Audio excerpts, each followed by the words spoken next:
नमस्कार दोस्तों, मैं कुलदीप राणा। आज की हमारी इस घटना की शुरुआत होती है हरियाणा राज्य के पंचकुला जिले से। पंचकुला जिले में ही एक हकीमपुर नाम का गांव पड़ता है और इसी हकीमपुर गांव में रहने वाला मणिकलाल मणिकलाल के पास अपनी आधा एकड़ जमीन होती है और दूसरी तरफ मणिकलाल के पास 30 से 35 बकरियां भी होती है, क्योंकि यह एक गडरिया होता है जिसके कारण ये काफी बकरियां भी रखा करता था। अब आधा एकड़ जमीन में मणिकलाल इन बकरियों के लिए चारा उगा लिया करता था और सुबह के 8 बजे हर रोज खेत में जाया करता था, चारा काटता था और फिर उसको छकड़ा गाड़ी के अंदर डालकर घर पर ले आया करता था और इसके बाद वह अपनी बकरियों को इस चारे को डाल दिया करता था। दूसरी तरफ जो मणिकलाल होता है वो भेड़ बकरियों को बेचने का काम भी किया करता था, जिसके कारण इसको काफी मुनाफा भी हो जाया करता था। पिछले 10 साल से इसी काम को कर रहा होता है, जिसकी वजह से यह अच्छे खासे पैसे भी छाप लेता है। अब जैसे इसके पास अच्छे खासे पैसे हो जाते हैं तो एक अच्छा सा घर भी बना लिया जाता है। मणिकलाल के परिवार में इसकी एक बेटी होती है जिसका नाम एकता होता है। एकता जिसकी उम्र 19 साल के आसपास की होती है और कॉलेज में अपनी पढ़ाई कर रही होती है। एकता का केवल एक ही सपना था कि वह पढ़ाई पूरी करने के बाद एक अच्छी सी इंजीनियर बनेगी और इस काम को करने के लिए वह दिन रात किताबों पर मेहनत करती रहती है, यानी कि किताबों को पढ़ती रहती है। एकता अपने इस सपने को साकार करने के लिए किसी भी हद तक जा सकती थी, वह कुछ भी कर सकती थी।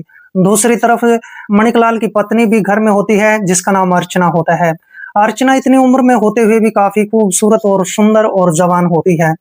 इस तरीके से मणिकलाल का जो परिवार है बहुत अच्छे तरीके से अपने परिवार में रहता था और सब कुछ ठीक ठाक चल रहा होता है। उस दिन गुजरने के बाद 14 अप्रैल 2025 का दिन आ जाता है जिसमें मणिकलाल की तबीयत खराब हो जाती है।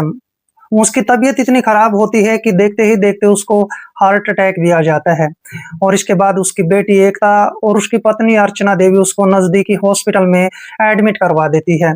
लेकिन जैसे ही मणिकलाल को एडमिट करवा दिया जाता है तो 2 घंटे के अंदर ही मणिकलाल अपना दम तोड़ देता है। जैसे उसकी मौत हो जाती है तो इसके बाद जो बेटी एकता होती है और पत्नी अर्चना होती है, इनके सामने बहुत बड़ी समस्याएं पैदा हो जाती हैं। इस तरीके से अब घर की पूरी जिम्मेदारी मणिकलाल की पत्नी अर्चना देवी के कंधों पर आ जाती है। अब अर्चना देवी सोचने लगती है कि मुझे अब अपनी बेटी के लिए भी जीना पड़ेगा और इस तरह से अर्चना देवी अब अपनी भेड़ बकरियों के कामकाज को संभालना शुरू कर देती है। अर्चना देवी हर रोज भेड़ बकरियों के लिए चारा लेने के लिए खेत में जाया करती थी और चारा काटने के बाद घर पर आ जाया करती थी। कुछ वक्त गुजर जाता है, लगभग 15 मई 2025 का दिन आ जाता है। अर्चना देवी सुबह के 8 बजे के आसपास अपनी बेटी एकता को कॉलेज में भेजने के बाद खेत में चली जाती है। खेत में जाकर वह अपनी बकरियों के लिए चारा काटना शुरू कर देती है। जैसे वो चारा काट रही होती है तो वहां पर गांव के जमींदार सतपाल का बेटा मुकेश भी अपने 2 दोस्तों के साथ खेत में आ जाता है, क्योंकि आज मुकेश का जन्मदिन होता है और इसी वजह से मुकेश के साथ 2 दोस्त होते हैं जिनके नाम हरीश और सुशील होते हैं। और इस तरह से ये तीनों खेत में बने ट्यूबवेल के एक कमरे के अंदर बैठ जाते हैं। वहां वहां पर चारपाई बिछा लेते हैं और तीनों बैठकर जन्मदिन की खुशी में शराब पीना शुरू कर देते हैं। लगभग आधे घंटे तक वहां पर तीनों शराब पीते हैं। जब तीनों को गहरा नशा हो जाता है तो इसके बाद मुकेश अपने दोस्तों को कहने लगता है कि मैं जरा हल्का होकर आता हूँ और इस तरह से मुकेश जब उस कमरे से बाहर निकलता है तो उसकी नजर अब इस महिला अर्चना पर पड़ जाती है और अर्चना को देखने के बाद मुकेश के दिल में गलत ख्याल आने लगते हैं। अब मुकेश अपने दोनों दोस्तों के पास जाता है और उनको उनको कहने लगता है कि आज हमने जमकर ड्रिंक कर रखी है, लेकिन ड्रिंक तो कर ली है, साथ में आज मणिकलाल की जो पत्नी है अर्चना देवी वो खेत में अकेली आई हुई है और चलो इसका फायदा उठाते हैं। और इस तरह से दोनों दोस्त भी तैयार हो जाते हैं और इसके बाद मुकेश अपने दोनों दोस्तों को लेकर उस अर्चना के पास चला जाता है। अर्चना को कहा जाता है कि अर्चना तुम दिन भर मेहनत मजदूरी करती हो, इससे तुम्हें क्या हासिल होता है। अर्चना को ये बात भी बोली जाती है कि अर्चना तुम आज हमारे साथ समय गुजार लो, हम तुम्हें 3,000 रुपए दे देंगे। जैसी अर्चना इस मुकेश की इन बातों को सुनती है तो उसको वहां पर गुस्सा आने लगता है, लेकिन मुकेश लगातार एक ही बात दोहराता रहता है कि आज हमारे साथ समय गुजार लो, तुम्हें 3,000 रुपए दे दिए जाएंगे। जिस बात पर अर्चना देवी को गुस्सा आ जाता है और अर्चना देवी देखते ही देखते 2 दिन थप्पड़ जो है इसके गाल पर मार देती है। अब जैसे ही मुकेश को थप्पड़ मारे जाते हैं तो मुकेश को वहां पर काफी गुस्सा आ जाता है और इसके बाद मुकेश और मुकेश के दोनों दोस्त अर्चना के साथ छेड़खानी शुरू कर देते हैं। सबसे पहले तो इसका चुन्नी के साथ इसका मुंह बांध दिया जाता है और फिर इसको उठाकर खेत में बने ट्यूबवेल के कमरे पर ले जाते हैं। कमरे का दरवाजा बंद करते हैं और इसके बाद तीनों दोस्त मिलकर बारी-बारी से इसके साथ अपना समय गुजारते हैं। इसके बाद जैसे ही तीनों की संतुष्टि हो जाती है तो फिर इसके बाद मुकेश इस अर्चना को धमकी देते हुए कहने लगता है कि अगर तुमने गांव में किसी से भी ये बात बताने की कोशिश की तो इसके बाद तुम्हारी बेटी एकता का भी हम वही हाल करेंगे जो तुम्हारा किया है। और इस तरह से अर्चना वहां पर डर जाती है, सहम जाती है। इसके बाद अर्चना अपना चारा लेकर अपने खेत से अपने घर पर वापस आ जाती है। तब तक उसकी बेटी एकता देवी भी कॉलेज से आ चुकी होती है। लेकिन आज अर्चना अपनी बेटी एकता को कुछ भी बात नहीं बताती है। यही सबसे बड़ी गलती अर्चना कर देती है। और इस तरीके से कई महीनों का वक्त गुजर जाता है। आखिरकार एक ऐसी तारीख आ जाती है जिसमें 12 अगस्त 2025 का दिन आ जाता है। सुबह के तकरीबन 9 बजे के आसपास एकता अपने कॉलेज के लिए निकलती है। जैसी कॉलेज के लिए घर से निकलती है तो फिर मुकेश की नजर उस पर पड़ जाती है। मुकेश तुरंत अपने घर से मोटरसाइकिल उठाता है और उसके पीछे पीछे चल पड़ता है। मुकेश एक दिन पहले ही उसके लिए एक सोने की अंगूठी लेकर आया था और आज मुकेश उस सोने की अंगूठी को देने के लिए उसके पास चला जाता है। जैसे उसके पास पहुंचता है तो उसको अपनी मीठी मीठी बातों में उलझा लेता है और उसके बाद उसको कहने लगता है कि एकता, मैं तुम्हारे लिए आज बहुत बड़ा गिफ्ट लेकर आया हूँ। जैसे ये बात कही जाती है और फिर मुकेश उसको सोने की अंगूठी देने लगता है तो सोने की अंगूठी को देखकर वहां पर लड़की एकता बहुत खुश हो जाती है। वह उसको कहने लगती है कि तुम बहुत अच्छे इंसान हो, हमारे गांव में कोई भी ऐसा लड़का नहीं है जितने तुम अच्छे हो। और इस तरह से उसकी प्रशंसा करनी शुरू कर दी जाती है। लेकिन एकता वहां पर नहीं जानती थी कि आखिरकार मुकेश उससे चाहता क्या है। और इस तरह से मुकेश अब इस लड़की पर अपना जाल फेंक चुका होता है। और 2-3 दिन का वक्त गुजर जाता है तो फिर एक दिन उसकी माँ अर्चना देवी यानी कि एकता की माँ अर्चना देवी की तबीयत खराब हो जाती है। रविवार का दिन होता है। तभी एकता अपनी माँ अर्चना देवी को कहने लगती है कि माँ, बकरियों के लिए चारा भी लाना है और तुम्हारी तबीयत खराब है। आज रविवार का दिन है, मेरी छुट्टी है और मैं कॉलेज में नहीं जाऊंगी, इस वजह से मैं चारा लेने के लिए खेत में जा रही हूँ। लेकिन उसकी माँ अर्चना देवी उसको मना करती है। वह कहने लगती है कि तुम खेत में अकेली नहीं जाओगी, क्योंकि अर्चना देवी सारी बातों को जानती थी। अभी अर्चना देवी कहने लगती है कि मैं तुम्हारे साथ खेत में चलती हूँ। जैसे ही अर्चना देवी चारपाई से उठती है तो उसको चक्कर आने शुरू हो जाते हैं। अब वहां पर जो एकता होती है अपनी माँ अर्चना को कहने लगती है कि माँ, तुम्हारी तबीयत बहुत ज्यादा खराब है, तुम ऐसा करो, तुम आराम करो और मैं चारा लेकर 2-3 घंटों के अंदर ही खेत से वापस लौट आऊंगी। और इस तरह से वहां पर अर्चना देवी भी अपनी बेटी को नहीं रोक पाती है। अब जैसे ही उसकी बेटी एकता देवी खेत में चली जाती है और वहां पर चारा काट रही होती है तो मुकेश भी वहां पर अपने खेत में गया हुआ था। अब मुकेश देखता है कि आज उस एकता की माँ अर्चना खेत में नहीं आई थी, बल्कि आज तो खुद एकता चारा काटने आई थी।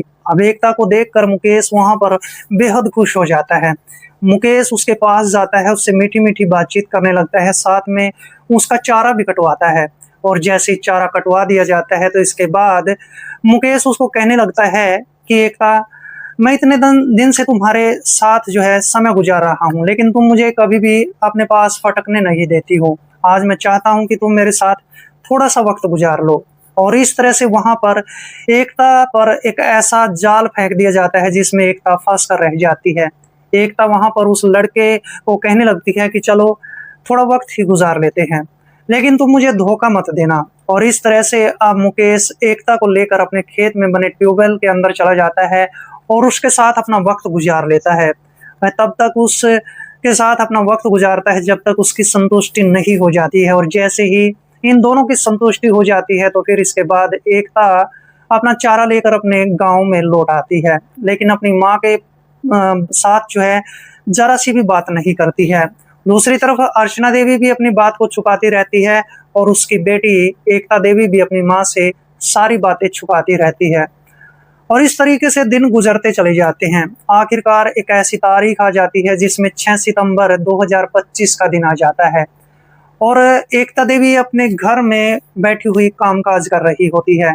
उसको जोर जोर से उल्टियां शुरू हो जाती है। एकता देवी की तभी समझ में आ जाता है कि वो प्रेग्नेंट हो चुकी है। और इस तरह से जब उसकी उल्टियां नहीं रुकती है तो उसकी माँ अर्चना देवी उसको नजदीकी हॉस्पिटल में ले जाती है। वहां पर अर्चना देवी को पता चलता है कि उसकी बेटी तो प्रेग्नेंट है। अब जैसे ही अर्चना देवी को इस बात का पता चलता है कि एकता भी प्रेग्नेंट है, तो फिर उसके पैरों के नीचे से ज़मीन खिसक जाती है। वह अपनी बेटी को अपने घर पे ले आती है और अपनी बेटी को पूछना शुरू कर देती है कि तुमने किसके साथ मुँह काला किया है? और इस तरह से बेटी वहाँ पर रोने लगती है, गिड़गिड़ाने लगती है, रोते हुए अपनी पूरी कहानी अपनी माँ को सुना देती है। एकता अपनी माँ अर्चना देवी को कहती है कि मुकेश ने मुझे अपनी मीठी-मीठी बातों में फँसा लिया था और अब तो बात यहाँ पर आ गई है कि मुकेश मेरा फ़ोन तक नहीं उठाता है। ना तो मुझसे बातचीत करता है, ना ही मुझसे मिलता है।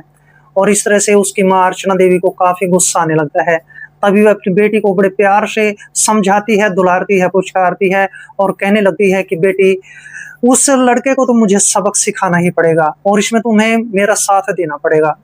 और इस तरह से 9 सितंबर 2025 के शाम के 7 बजे के आसपास अब अर्चना देवी अपनी बेटी को कहने लगती है कि बेटी तुम उस लड़के के पास फ़ोन कॉल करो। और तभी अब एकता देवी मुकेश के पास 3-4 बार फ़ोन कॉल करती है, लेकिन मुकेश फ़ोन नहीं उठाता है।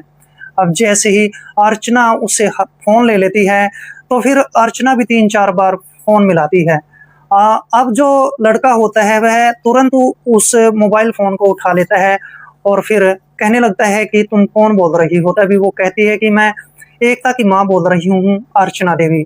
आज एकता घर पर नहीं है, मैं चाहती हूँ कि तुम मेरे घर पर आ जाओ और मेरे साथ वक़्त गुज़ारो। और इस तरह से अर्चना 2-4 बातें करने के बाद फ़ोन काट देती है और उसको अपने घर पर बुला लेती है। आधे घंटे का वक़्त गुज़रने के बाद मुकेश भी अर्चना देवी के घर पर पहुँच जाता है। अब जैसे ही घर के अंदर प्रवेश किया जाता है, तो माँ-बेटी पहले से ही तैयारी करके बैठी हुई थी। अर्चना देवी तुरंत अपने घर का दरवाज़ा बंद कर लेती है। दोनों के हाथ में चाकू होते हैं और दोनों चाकुओं के साथ उस पर ताबड़तोड़ हमले शुरू कर देती है। वहाँ पर मुकेश नीचे गिर जाता है। जैसे मुकेश नीचे गिर जाता है, तो इसके बाद उसके हाथ-पैर बाँध दिए जाते हैं। उसके मुँह पर कपड़ा बाँध दिया जाता है और ये कपड़ा बाँधने के बाद फिर अर्चना देवी और साथ में उसकी बेटी एकता देवी सबसे पहले उसका प्राइवेट पार्ट काटती हैं और प्राइवेट पार्ट काटने के बाद उसको दरवाज़ा खोलने के बाद नाली के अंदर फेंक दिया जाता है। और इस तरह से जैसे उसका प्राइवेट पार्ट काटा जाता है, तो वहाँ पर मुकेश चिल्लाने की कोशिश करता रहता है, लेकिन चीख उसके गले से बाहर नहीं निकल पाती है। और इसके बाद एकता और अर्चना दोनों ही उसका गला काटती है और उसको ख़त्म करने के बाद अपने घर से खून से लथपथ चाकू लेकर बाहर निकल आती हैं। अब जैसे ही लोगों की नज़र दोनों माँ-बेटी पर पड़ती हैं, तो लोग सत्ते में पड़ जाते हैं, सहम जाते हैं। सोचने पर मजबूर हो जाते हैं कि इन दोनों माँ-बेटियों ने आखिर क्या कांड कर दिया है।